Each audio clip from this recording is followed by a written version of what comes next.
لوسی مهربون ترین مامان گربه‌ایه که به خدا تا الان دیدم. برای اینکه بچه‌هاش بزرگ شدن تقریبا هنوز کنوزه بهشون شیر میده، یعنی دست رد بهشون نمیزنه، یعنی کافیه 2 دقیقه غذاشون دیر بشه، یعنی مثلا من 1 ساعت غذاشون دیرتر باشه طبق معمول، میره بیرون براشون شکار میاره و صداشون هم میکنه، میاره میندازه و صداشون میکنه که بیاین بخورین غذا آوردم براتون. یه بار مار میاره، یه بار مارمولک میاره، یه بار سوسک میاره، یه بار موش میاره. یعنی من به لطف گربه ها اصلا حشرات داخل خونه نمیبینم. اصلا حشره چیه؟ اصلا زنده نمیمونه، به محض رویت شکار میشه.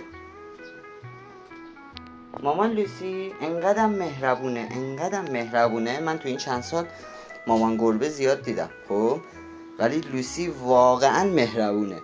میگم هر سری میره براشون غذا میاره، هر سری میاره غذا رو میندازه پایین و صداشون میکنه که بیاین غذا بخوریم، براتون غذا آوردم. قربونت بشم من، مهربون. میگم با اینکه بچه‌هاش تقریبا بزرگ شدن، الان بچه‌هاشون تقریبا 3 ماهه میشه دیگه. من با این چیکار کنم؟